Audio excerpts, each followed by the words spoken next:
Sandi, thank you very much for talking to us. It's lovely. About the new play, Silver Lining. What a lovely title and a kind of beautiful idea. Tell me a little bit about the idea behind the play and where it came from. Well, I am slightly obsessed with the fact that there are not enough good parts for our wonderful, mature women actresses in this country.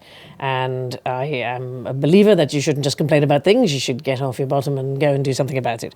So I wrote a play which stars 6 women and one, frankly, token man. And 5 of the actresses in it are of a certain age. Our oldest actress is 82. And they are amazing, and watching them work together, it's like a masterclass in how you do it. They've got the timing of an angel. It's fantastic. But I wanted them to be as realistic as possible. So all of the characters are either based on composites of people that we've met or people that I have read about, because I wanted them to have as full a 3-dimensional life as is possible. Because too often, if you look through the window of an old people's home and you see a lot of old ladies, nearly always women more than men, sitting in the lounge, we might just think, oh, that's just a bunch of old people, and we don't look at them as individuals who had amazing lives, maybe great sexual appetites, maybe wonderful businesses. We just see a kind of blanket thing of them being old people. To what extent are the choices that you make in your career influenced by the changes that you want to see in the world, as in the part of the world that you're engaged with? Well, hugely. I mean, first of all, I try and do a good job at everything that I'm doing, because you always feel, if you're a woman presenting a show, you're not just yourself presenting a show, you represent all womanhood. Because if you fail... No pressure. If you fail, they go, oh... So the number of people I've said, oh, we've had a woman present a chat show. And that's it. If we're done, we have hundreds of men presenting them. But it's not that difficult. To varying degrees of success. Exactly. Yeah. But honestly, it's not that difficult. You get told who's coming on beforehand, and you write the questions out. It's not that tricky. I do think about it. I do think about hopefully giving a good role model. Although some people find strong, opinionated women hard to swallow. I think they find it a bit difficult. But like with the play, every single penny that I would have got, all the royalties, will go directly to the Women's Equality Party to continue the fight for equality in this country. I mean, it's been a few years now since you founded the Women's Equality Party. How is it going? And I wonder how different it is running that than your expectation. Yeah, the startup thing is very exciting. And then, we're coming up 2 years in.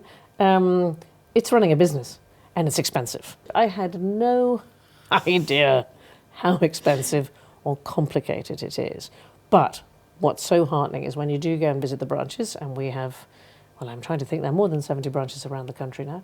When you do go and visit them, and you meet the activists, and you meet the people who are the very lifeblood of the party, and that includes lots of fabulous men, then you think, it's okay, this one's doing. I need to keep doing this. This is great. You addressed the crowds in Trafalgar Square at the demonstrations after President Trump's inauguration. What was that like? That was one of the most extraordinary experiences of my life. So I have spoken in Trafalgar Square a few times before. Spoken, for example, gay pride events and so on. I have never seen the square full to bursting. It was not possible to see a single scrap of pavement anywhere.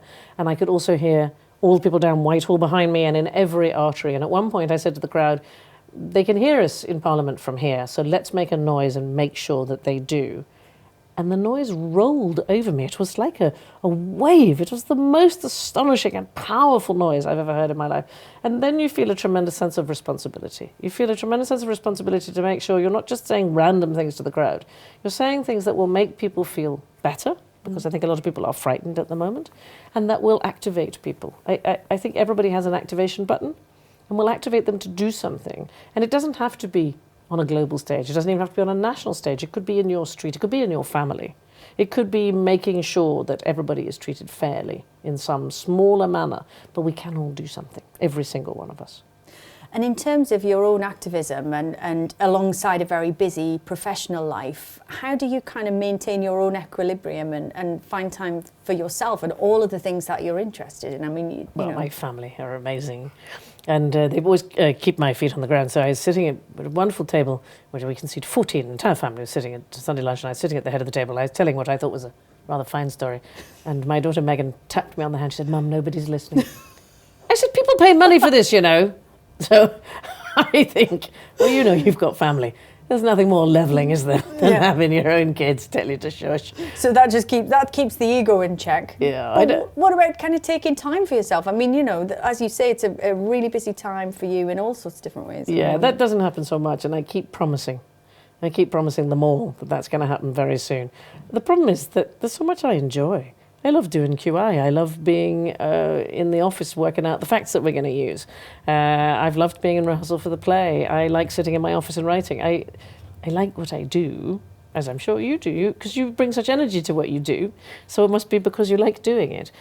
So one of the solutions has been to put my son in my play, because at least I got to hang out with him every day. Spend some time, Yeah. done. We had a few, You're on, you stay there. yeah, we had a few quality days together because he was in my play. I read that your other half has in sort of instigated a rule where you're not allowed to have an idea until she's had a cup of tea in the morning. Yeah, she's got to have a cup of tea. And I'm learning this new, because she's from Lancashire, right? She gets very irritated about how I make tea. And in 10 years, it's taken me to learn to put the milk in second. Milk in second? I know. Right, okay. Oh, totally, because it's not dark enough. She likes it with the spoon almost standing up in it. So Yeah. I make the tea in the morning, and I tell the dog my new idea. And then I'm allowed to tell her. So run it past the dog first. Just check it out with the dog. And the dog usually goes, so. And obviously, you know, being on tour with Silver Lining and the play being out there, it's such a beautiful title and kind of funny and lovely in all sorts of different ways. But also, it is the distillation of optimism.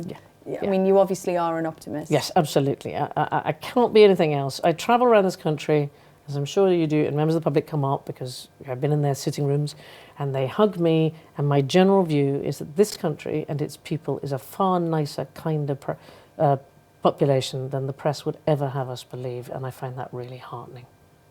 Long may it continue. Absolutely. Thank you, Sandi. You're so welcome.